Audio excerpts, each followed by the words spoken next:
Welcome back to QHSE Talks.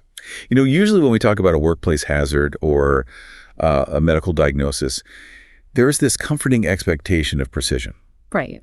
Like if workers on a construction site and they fall off a 12-foot scaffold and break their femur, the aftermath is chaotic, sure, but the diagnosis is incredibly straightforward. Oh, absolutely. They go to the hospital, the x-ray shows that jagged white line right across the bone, and the doctor just points at the screen and says, well, there it is. There's the problem. Yeah, it is entirely binary. I mean, the bone is whole, or the bone is broken. The event happened at exactly 2:15 p.m. on a Tuesday. The cause and effect are visibly linked. And from a safety investigation standpoint, that is almost reassuring. You could trace that broken bone back to the exact moment it happened. You could look at the scaffold, find the missing guardrail, interview the witnesses who saw the fall, and write up a definitive report. It's neat. Exactly. The human brain craves that kind of linearity. Yeah. We want hazards to be categorized into neat, visible little boxes. We want an enemy we can clearly see. But then you step into the world of ergonomics, biomechanics, and cumulative trauma, and that entire linear framework just collapses. Right. Suddenly, that X-ray machine is useless. You are no longer looking for a jagged white line from a sudden impact. You are looking at a diagnostic landscape that is incredibly murky. Because the timeline is so different. Exactly. The damage is inflicted by invisible forces acting over months, maybe even decades.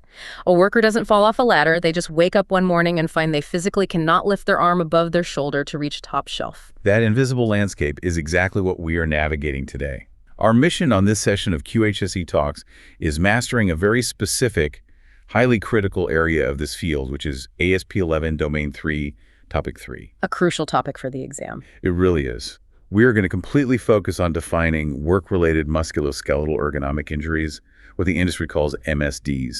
We're going to unpack the specific physical risk factors that act as those invisible triggers. And we really have to dig into the solutions, too. Right. Most importantly, we are going to identify the essential skills a safety professional needs, both to pass the certification exams and to actually perform their duty out in the field. Which I should add is a monumental duty. Right. There is a persistent, somewhat stubborn misconception that ergonomics is just human resources ordering slightly more comfortable chairs for the accounting department. Yeah, it's the chair catalog. Right. But in reality, it is a highly complex intersection of human anatomy, neurobiology, and safety engineering. It requires understanding how human tissue responds to physical stress over prolonged timelines. So whether you are a safety practitioner currently cramming and studying the blueprints for your associate safety professional exam, or you are a facility manager staring at your injury logs, trying to understand why your team keeps going out on medical leave despite having all the right mechanical machine guards in place, this QHSE Talks will give you the exact framework to identify and control these invisible workplace hazards.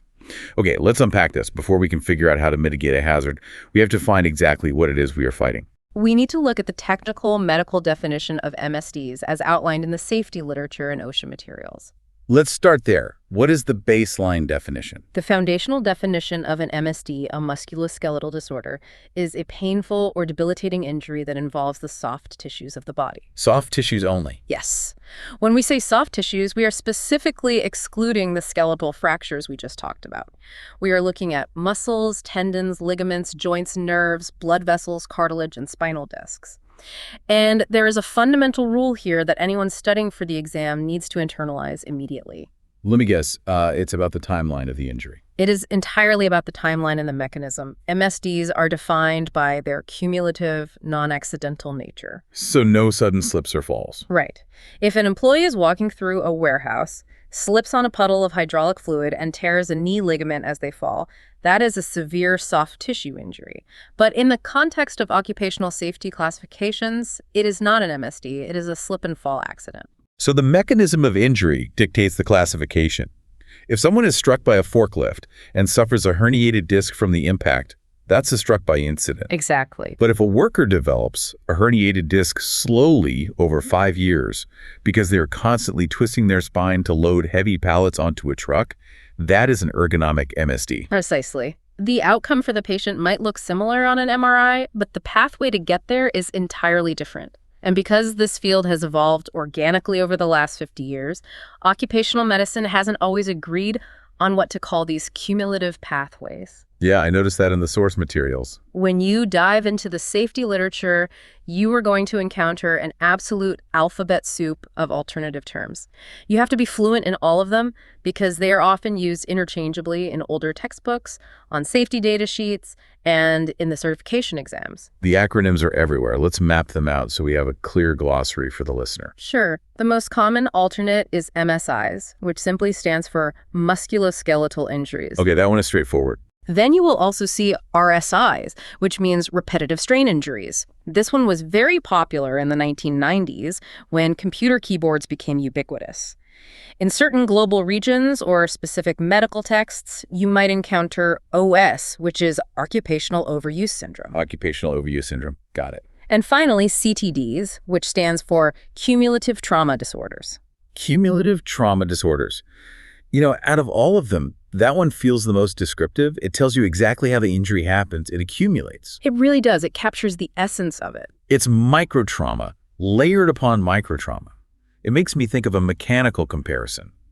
If you look at the human musculoskeletal system, you can compare it to the heavy-duty pulley and cable system on a construction crane. Oh, that's an interesting way to look at it. Think about it. The muscles and tendons are the steel cable. If you consistently overload that cable with too much weight, or if you constantly pull it at a jagged, awkward angle against the fair lead, the steel doesn't usually snap all at once. Right. A dropped load from a snapped cable is like a sudden fall off a ladder. Exactly. This is different.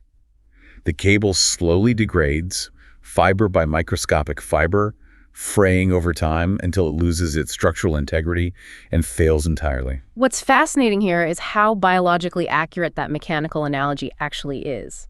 When we talk about cumulative trauma, we are literally talking about mechanical damage to human cells. So we are essentially fraying our own cellular cables. That is exactly what is happening. When a worker introduces factors like constant compression or awkward leverage to a joint, they are physically stretching and micro-tearing the cellular makeup of the tissue. Wow. Furthermore, that mechanical stress often pinches off the localized blood flow, meaning the frayed tissue isn't getting the oxygen and nutrients it needs to repair itself overnight. Let's look at some of the specific medical diagnoses listed in the exam blueprints, because they illustrate this biological fraying perfectly. I think that's crucial because an exam question usually won't just ask for the definition of the acronym. It will present a complex scenario like a worker complaining of a specific pain after doing a specific job and ask you to identify the injury. Right. Let's start with a classic one, which is epicondylitis. Epicondylitis. That's a mouthful. It is. The sources highlight a scenario of a carpenter repeatedly swinging a hammer to nail studs, or a plumber aggressively wrenching pipes, eventually feeling a burning pain on the outside of their elbow. Ah, I know people who've had that. Yeah, the repetitive, forceful swinging motion degrades the tendons that anchor the forearm muscles to the lateral epicondyle, which is the bony bump on the outside of the elbow. In sports, it's called tennis elbow, but in occupational health, it's carpenter's elbow. So the tendon is acting like a shock absorber. Yep. And eventually, the material just degrades from the constant tension. Yes, it just breaks down.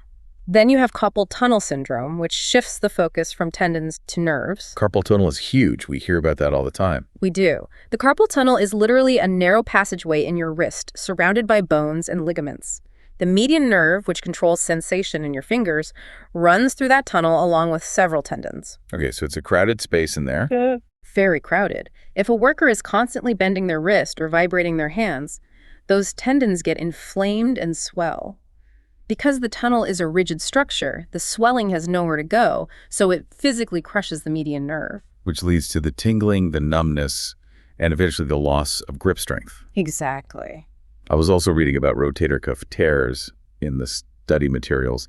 That seems to plague painters and electricians, basically anyone doing repetitive overhead reaching. Yes, the mechanics of the shoulder joint are incredibly vulnerable when the arms are elevated for long periods. And then there's sciatica, which is severe nerve pain radiating from the lower back down the leg.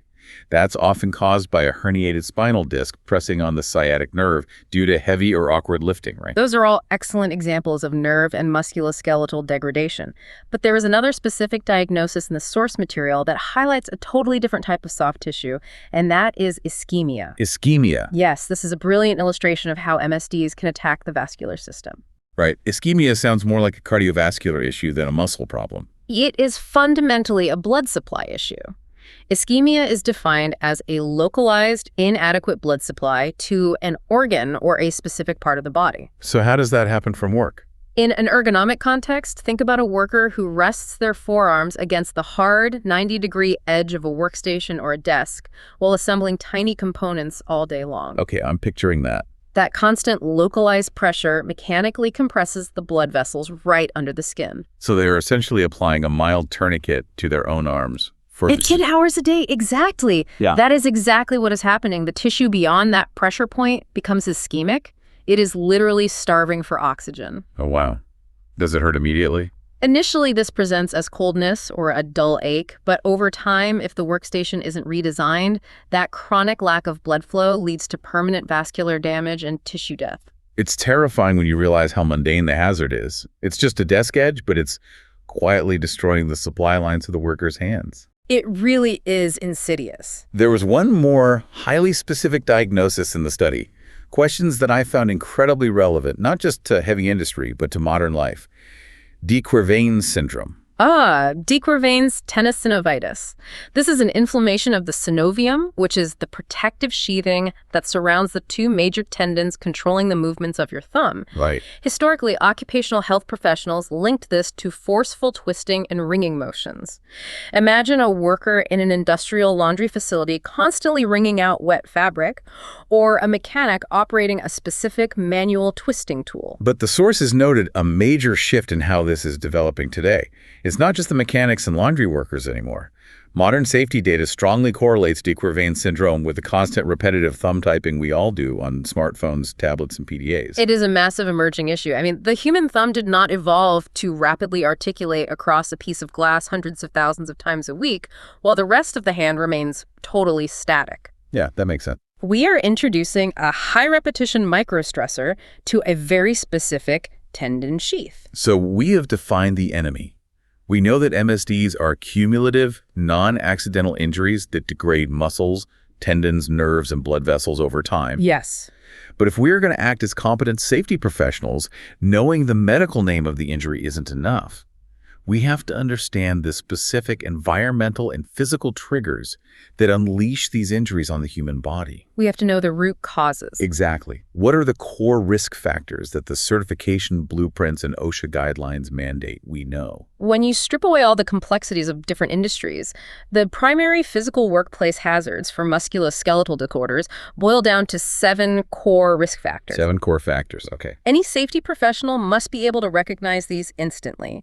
They are awkward postures, static work, repetition, force, vibration, temperature extremes, and impact loading. Let's break these down systematically, starting with the first 2, which are awkward posture and static work. On the surface, sitting or standing still doesn't sound dangerous. It sounds like the opposite of hazardous work. It doesn't sound dangerous because it lacks kinetic energy, but biomechanically, it is incredibly stressful. Posture describes the position of the various body joints while performing a task. Okay. In ergonomics, we always strive for what is called a neutral posture. This is when your joints are operating near the midpoint of their full range of motion. When a joint is in its neutral posture, the surrounding muscles and tendons have their maximum mechanical advantage. Meaning they don't have to work as hard. Yes, they can do the most work with the least amount of internal stress. Like standing up straight with your arms resting comfortably at your sides, or sitting with your knees at a 90-degree angle. Exactly.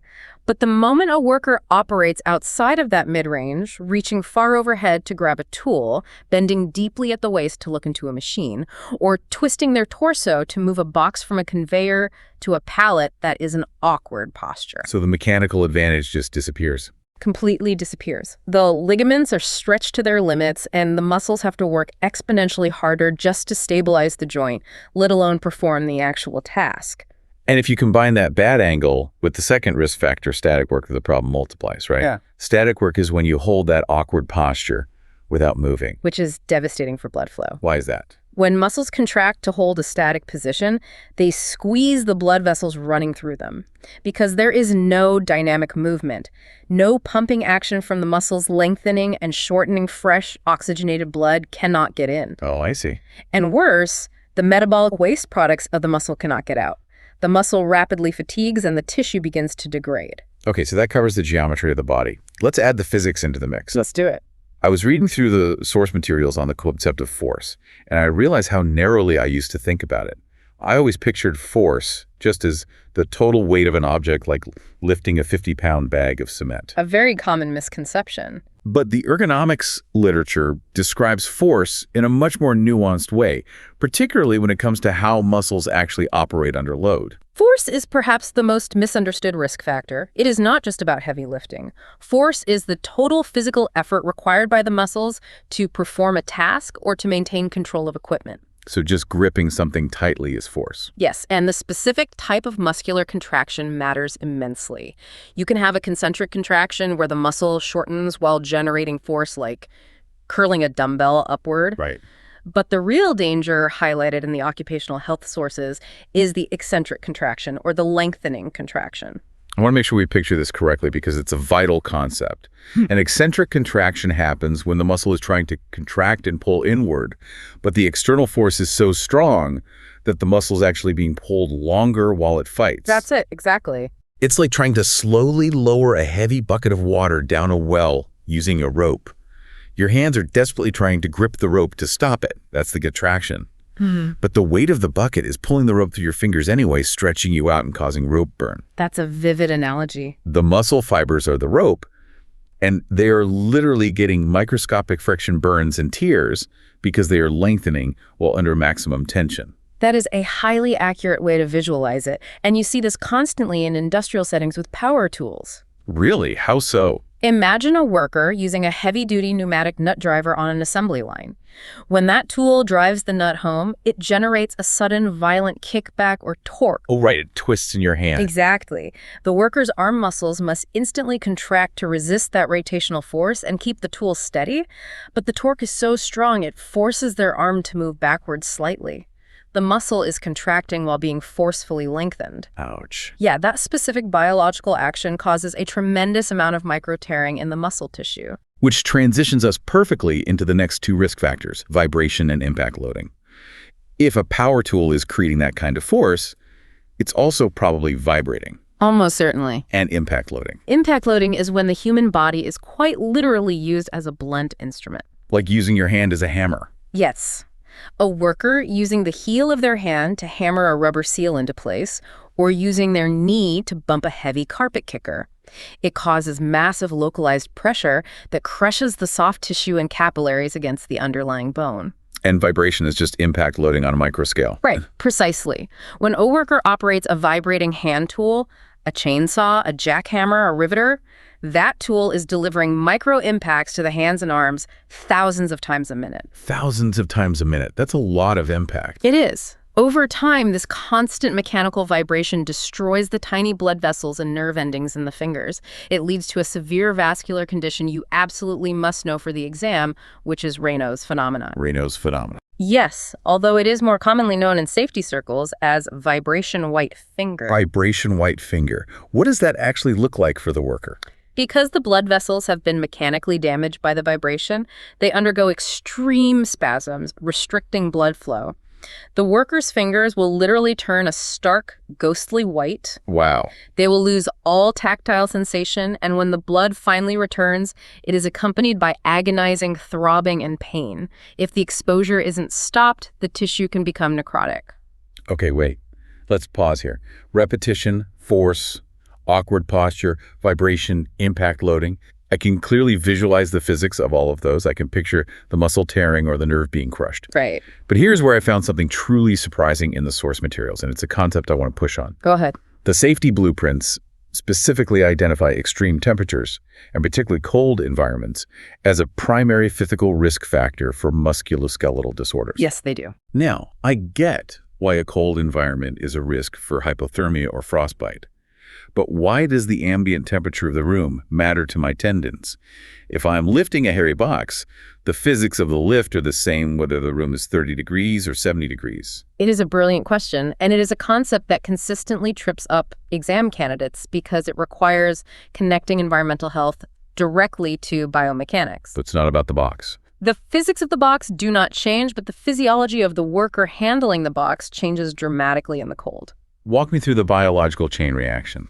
When the human body is exposed to a cold environment, say, a worker in a refrigerated meatpacking plant, The body's first survival response is vasoconstriction, Vasoconstriction. meaning it shrinks the blood vessels. Yes, it narrows the blood vessels in the extremities, the arms, the hands, the legs, in order to shunt warm blood back to the vital organs in the core. So the muscles in your arms and hands are instantly getting less oxygenated blood. They are getting less fuel, and consequently, the temperature of the muscle tissue and the synovial fluid surrounding the joints actually drops. Ooh, I see. Cold muscles and tendons become physically stiffer. They lose their elasticity. A stiff tendon is far more prone to microscopic fraying when subjected to a load than a warm, pliable tendon. Like stretching a cold rubber band versus a warm one. Exactly. But that is only the primary effect. There is a secondary, almost more insidious psychological and biomechanical effect. The cold drastically reduces tactile sensation. You lose the feeling in your fingertips. Like when you try to tie your shoelaces in the snow without gloves and your fingers just feel like useless blocks of wood. Precisely. Now apply that to a worker operating a power tool or moving heavy materials.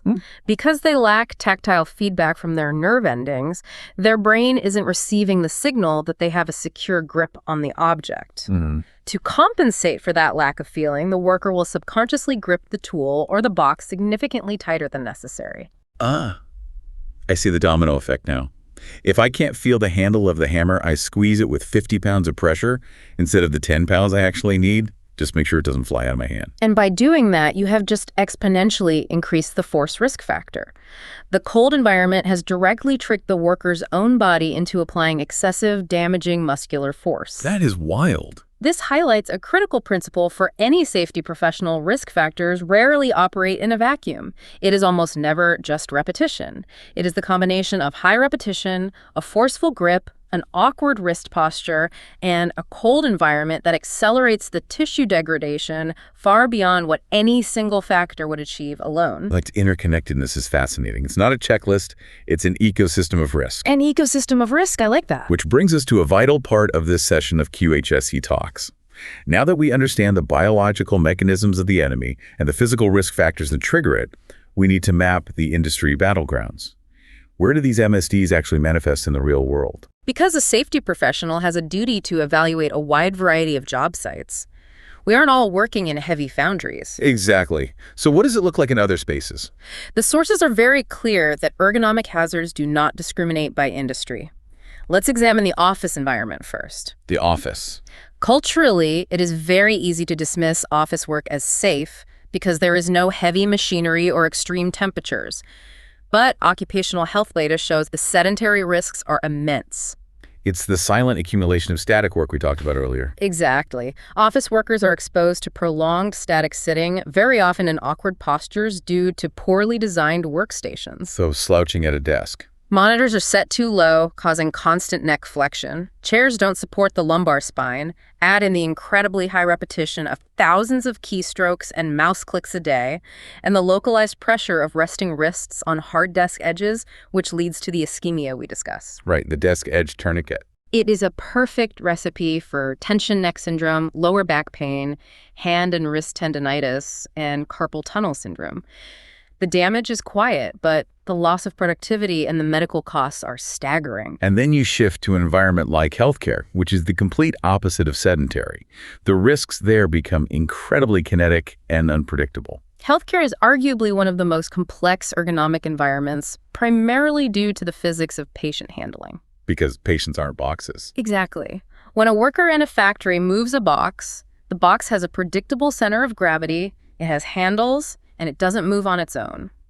When a nurse or an orderly has to move a human being, they are dealing with a heavy, completely asymmetrical load that might be combative, unconscious, or incapable of assisting. You can't just apply a standard lifting equation to a human being. You cannot. Healthcare workers are constantly forced into terrible postures just by the nature of the environment. They have to lean far across wide hospital beds to lift a patient, destroying their neutral posture. Yeah, that makes sense. They bend deeply over to crank manual adjustments on older equipment.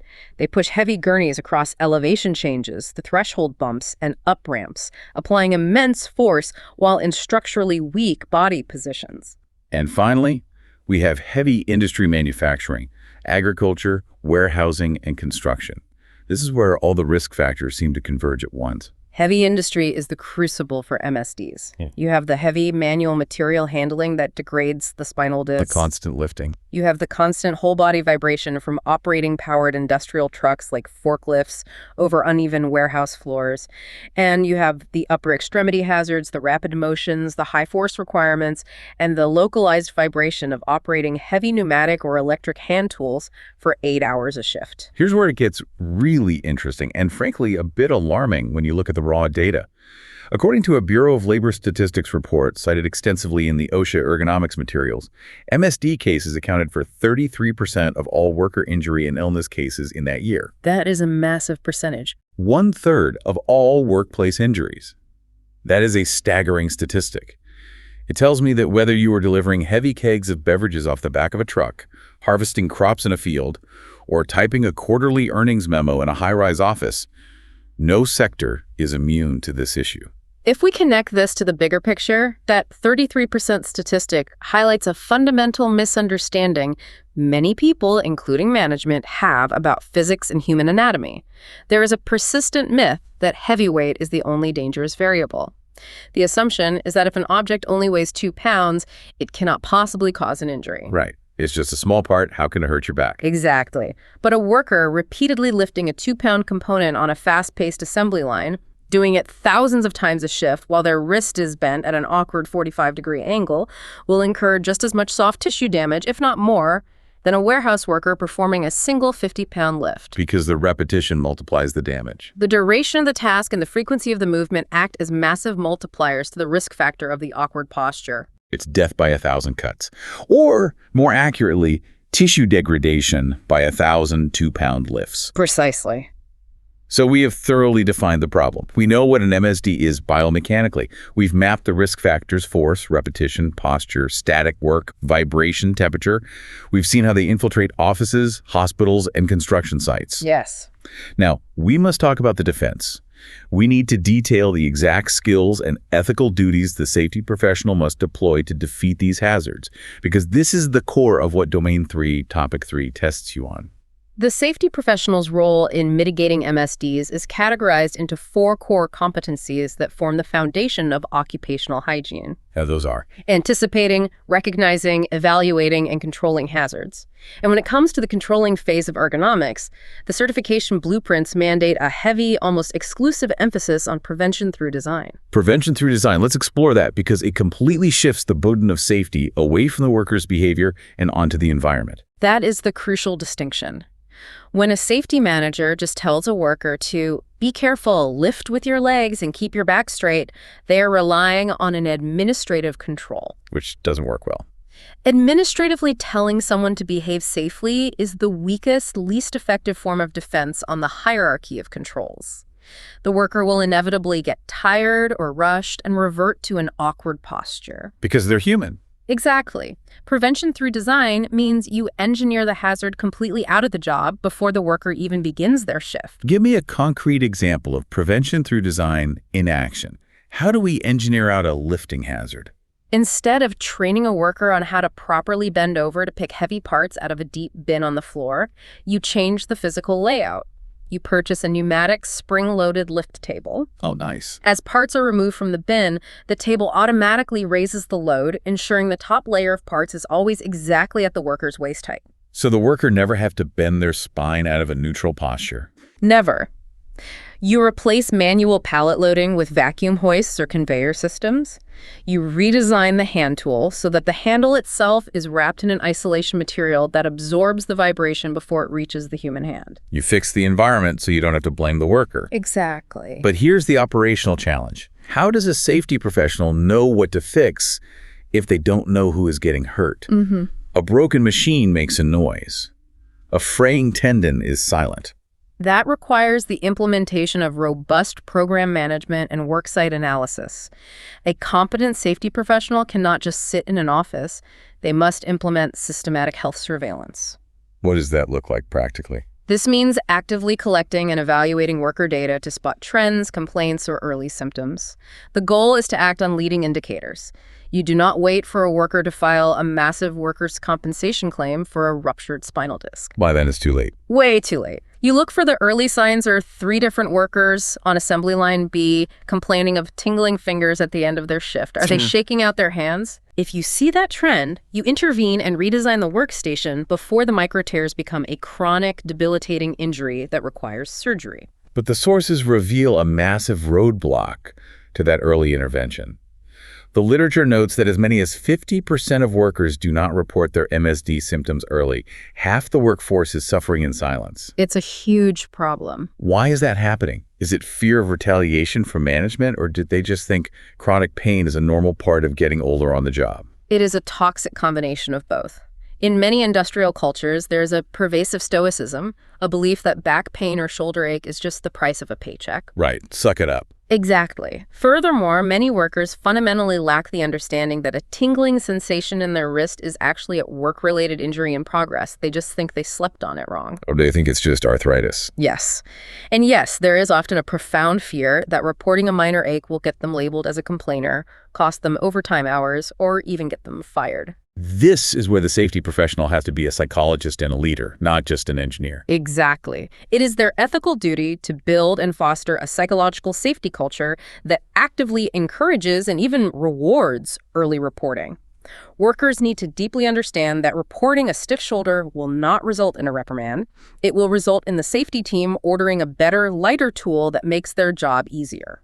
If you cannot establish that trust and get that early reporting, your health surveillance system is flying completely blind. And your ergonomic interventions will always arrive too late. Okay, let's tackle what seems like the most difficult, politically charged part of the job, determining work-relatedness. This is the tricky part. If an employee's arm is crushed in a machine press, the cause is undeniable.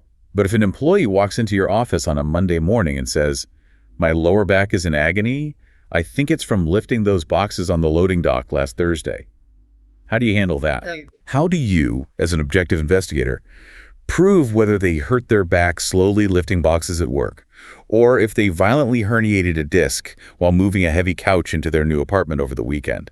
Isn't investigating soft tissue injuries incredibly subjective? It is notoriously difficult, and you have hit on one of the most challenging aspects of occupational health management. It was precisely why concepts like integrated management systems and objective worksite analysis are tested so heavily for certification. Because you need a system to rely on. You cannot rely on a gut feeling, and you cannot make assumptions based on whether you personally like or dislike the employee. You have to rely on a systematic, data-driven investigation. So walk me through that investigation. How do you separate the workplace from the weekend? Establishing the work-relatedness of a specific MSD case requires a highly structured, multi-pronged approach. First, you take a careful, documented history of the patient and the illness. Like asking about the timeline. Yes. When exactly did the symptoms start? What specific motions make the pain worse? Does the pain subside over the weekend and return on Tuesday? Okay, that makes sense. Second, you coordinate with occupational medical professionals for a thorough medical and anatomical examination. Third, you must carefully characterize the off-the-job factors alongside the on-the-job factors. So you do have to inquire about their weekend hobbies or second jobs. Professionally, respectfully, and carefully, yes. Do they play competitive tennis? Are they remodeling their house? Right. But here is where your skill as a safety professional truly comes into play to separate the subjective from the objective. You must evaluate their specific daily work tasks. You go to the scene of the crime. Yes, you take your ergonomic risk assessment tools like the ENEOS lifting equation or a RULA assessment to their workstation. You measure the exact weight of the objects they are lifting. You measure the geometric angles of their posture. You're grabbing the hard data. You count the exact repetition rate per hour.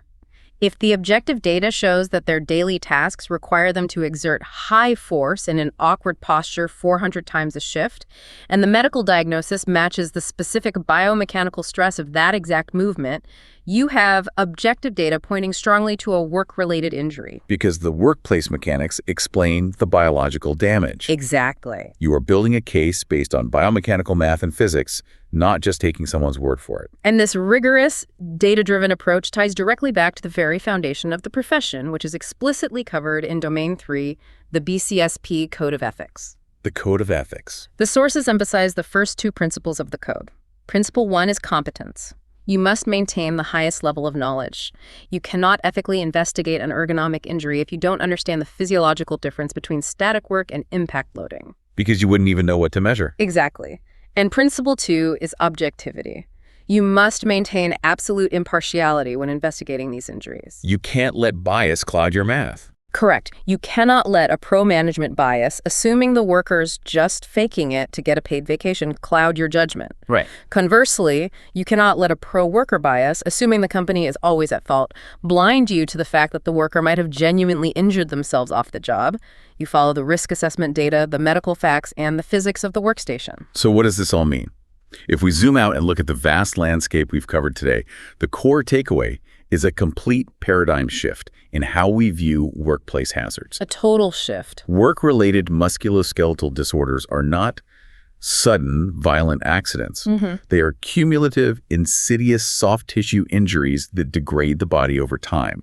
They are driven by very specific, measurable physical risk factors like excessive force, awkward postures, high repetition, vibration, and the compounding physiological effects of cold environments. Perfectly summarized. For the safety professional, mastering this topic, whether it's to pass the ASP exam or to protect your crew, means you have to operate as a hybrid. You must be part anatomist to understand the tissue, part engineer to redesign the workstation, and part objective detective to investigate the root cause.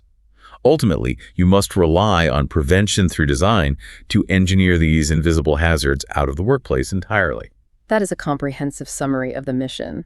And as we look to the future of the occupational safety profession, I want to leave you with the final thought to mull over, something that is explicitly mentioned in the ASP blueprints as a required area of awareness. What's that? The impact of emerging technologies. Right, because we were seeing an explosion in things like industrial drones, wearable data mining, advanced robotics, and artificial intelligence integration. Yes. As we integrate more robotics and AI into heavy manufacturing, logistics, and healthcare, we have to ask ourselves a profound question about the future of ergonomics. Will we eventually be able to use these technologies to engineer physical ergonomic hazards out of existence completely? Like having robots do all the heavy lifting. Exactly. Will robots take over every single impact loading, heavy lifting, high vibration task, perfectly preserving human soft tissue? That sounds like a utopia. It does, but consider the alternative. By pulling humans off the physical assembly line and putting them in front of control screens to monitor the AI, will we simply create entirely new, unforeseen epidemics of severe sedentary and static work MSDs? Oh, wow. Will we successfully cure carpenter's elbow in the trades, only to double the rates of de Crevane syndrome, tension neck syndrome, and severe spinal disc degradation from humans sitting in high-tech control rooms for 12 hours a day? It is entirely possible. It is a complex balance, Right. and anticipating those new hazards is exactly what the safety professionals of tomorrow are going to have to master. That is a fascinating and slightly terrifying perspective on where the industry is heading. We might just be trading one set of invisible physical hazards for a completely different set of digital ones. Thank you to everyone for joining us on this deep dive into the safety literature. Whether you are walking onto a factory floor tomorrow morning to conduct a risk assessment, or you are walking into a testing center to sit for your ASP exam, we hope this session of QHSE Talks gives you the analytical tools you need to see the invisible hazards and protect the people relying on you. Stay safe out there.